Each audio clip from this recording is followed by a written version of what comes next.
একুশের ভোটেই যাদবপুরে তথাকথিত খ্যাকশিয়াল না নকশাল আমি জানি না, শেকুয়ার মাকুরা মিলে সব সভাতে গিয়ে বলেছে no vote to BJP, no vote to Modi.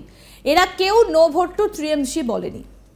21 সালে চোরেদের সরকার, অত্যাচারী সরকার লুট করার পেছনে সিপিএম এর সব থেকে বড় অবদান ছিল। নাম করে বামেদের নজিরবিহীন আক্রমণ করলেন বিজেপি নেতা। তিনি বলছেন যে 21 সালে চোরেদের সরকার, অত্যাচারী সরকার লুট করার পেছনে সিপিএম এর সব থেকে বড় অবদান ছিল। বৃহস্পতিবার বিকেলে যাদবপুরের বিজেপি প্রার্থী অনির্বাণ গঙ্গোপাধ্যায়ের সমর্থনে নির্বাচনী প্রচার সভা করেন বিরোধী দলনেতা। সেখান থেকেই তিনি অনির্বাণ বাবুর ব্যক্তিত্বের কথা তুলে ধরে জানান, অনির্বাণ গঙ্গোপাধ্যায় কোথাও আবেদন করেননি প্রার্থী হওয়ার জন্য। মঞ্চ থেকে যাদবপুরে বামেদের আক্রমণ করেন শুভেন্দু অধিকারী। তিনি বলেন, 21-এর ভোটে এই যাদবপুরের তথাকথিত খ্যাকশিয়াল না নকশাল আমি জানি না, শেকুয়ার মাকুরা মিলে সব সভাতে গিয়ে বলেছে no vote to BJP, no vote to Modi. এরা কেউ নো ভোট টু টিএমসি বলেনি।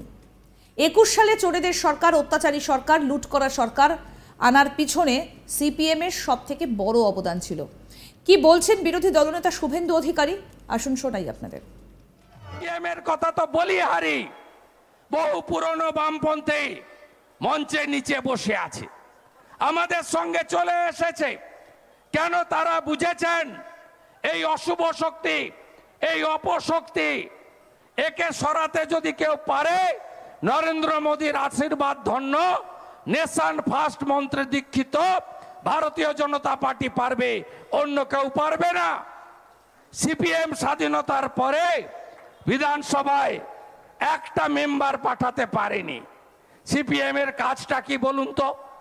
21 সালে এই যে চোরেদের দল, চোরেদের সরকার, অত্যাচারী সরকার, নারী নির্যাতনকারী সরকার, সর্বত্র লুট করা সরকার, এই সরকারটা আনার পিছনে সিপিএম এর সবচেয়ে বড় অবদান ছিল। এরা 21-এর ভোটে কি বলেছে?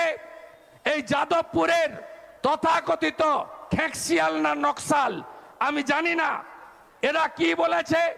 এই শেকুয়ার মাকুরা মিলে সব সভাতে গিয়ে বলেছে no vote to BJP, no vote to Modi.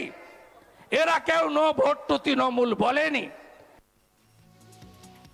এই যাদবপুরে বিজেপির অনির্বাণ গাঙ্গুলির বিপরীতে তৃণমূলের সায়নী ঘোষ প্রার্থী হয়েছেন। এছাড়া সিপিআইএম এর তরফে প্রার্থী করা হয়েছে সৃজন ভট্টাচার্যকে। রাজনৈতিক মহলের ধারণা নাম না করে শেকু ও মাকু বলতে আদতে তৃণমূল ও সিপিআইএমকেই নিশানা করেছেন রাজ্যের বিরোধী দলনেতা শুভেন্দু অধিকারী।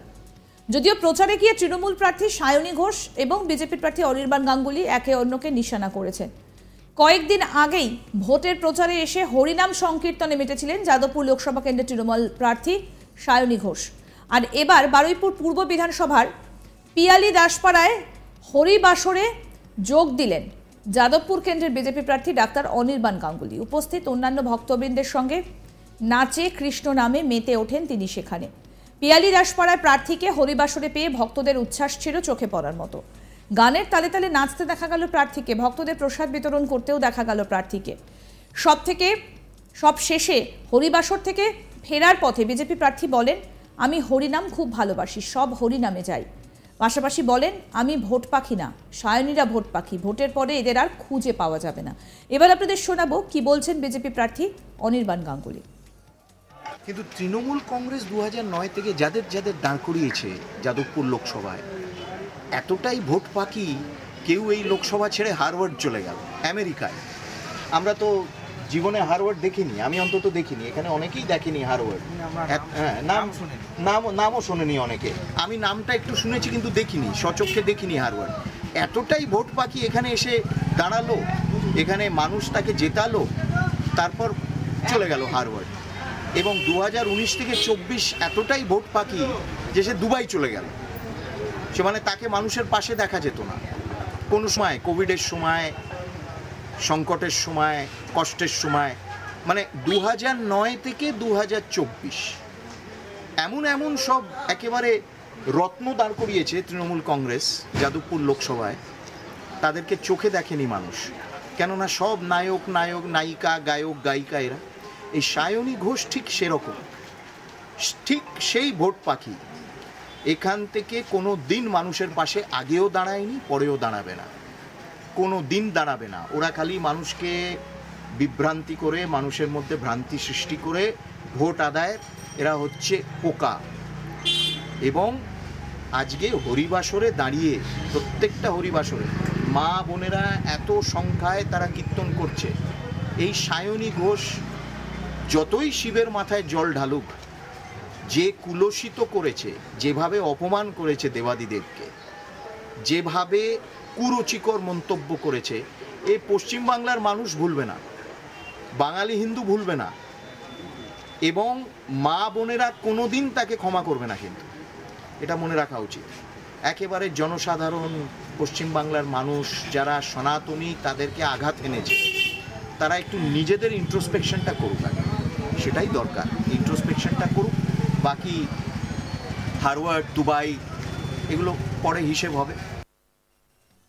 21-এর ভোটেই যাদবপুরে তথাকথিত খ্যাকশিয়াল না নকশাল আমি জানি না, শেকু আর মাকুরা মিলে সব সভাতে গিয়ে বলেছে no vote to BJP, no vote to Modi. এরা কেউ নো ভোট টু টিএমসি বলেনি। 21 সালে চোরেদের সরকার, অত্যাচারী সরকার লুট করার পেছনে সিপিএমের সবচেয়ে বড় অবদান ছিল। নাম করে বামেদের নজিরবিহীন আক্রমণ করলেন বিজেপি নেতা। তিনি বলেছেন যে 21 সালে চোরেদের সরকার, অত্যাচারী সরকার লুট করার পেছনে সিপিএমের সবচেয়ে বড় অবদান ছিল। বৃহস্পতিবার বিকেলে যাদবপুরের বিজেপি প্রার্থী অনির্বাণ গঙ্গোপাধ্যায়ের সমর্থনে নির্বাচনী প্রচার সভা করেন বিরোধী দলনেতা। সেখান থেকেই তিনি অনির্বাণবাবুর ব্যক্তিত্বের কথা তুলে ধরে জানান, অনির্বাণ গঙ্গোপাধ্যায় কোথাও আবেদন করেননি প্রার্থী হওয়ার জন্য। মঞ্চ থেকে যাদবপুরে বামেদের আক্রমণ করেন শুভেন্দু অধিকারী। তিনি বলেন, 21-এর ভোটে এই যাদবপুরে তথাকথিত খ্যাকশিয়াল না নকশাল আমি জানি না, শেকু আর মাকুরা মিলে সব সভাতে গিয়ে বলেছে no vote to BJP, no vote to Modi. এরা কেউ নো ভোট টু টিএমসি বলেনি। 21 সালে চোরেদের সরকার, অত্যাচারী সরকার, লুট করার সরকার আনার পেছনে সিপিএমের সব থেকে বড় অবদান ছিল। আসুন আরেকবার শোনাই কি বলছেন বিরোধী দলনেতা শুভেন্দু অধিকারী। সিপিএমের কথা তো বলি হারি, বহু পুরনো বামপন্থী মঞ্চের নিচে বসে আছে, আমাদের সঙ্গে চলে এসেছে। কেন তারা বুঝেছেন এই অশুভ শক্তি, এই অপশক্তি, একে সরাতে যদি কেউ পারে, নরেন্দ্র মোদীর আশীর্বাদ ধন্য নেশন ফার্স্ট মন্ত্রে দীক্ষিত ভারতীয় জনতা পার্টি পারবে, অন্য কেউ পারবে না। সিপিএম স্বাধীনতার পরে বিধানসভায় একটা মেম্বার পাঠাতে পারেনি। সিপিএম এর কাজটা কি বলুন তো? 21 সালে এই যে চোরেদের দল, চোরেদের সরকার, অত্যাচারী সরকার, নারী নির্যাতনকারী সরকার, সর্বত্র লুট করা সরকার, এই সরকারটা আনার পিছনে সিপিএম এর সবচেয়ে বড়। আরো আপডেট পেতে দেখতে থাকুন আজ তাক বাংলার ইউটিউব চ্যানেল।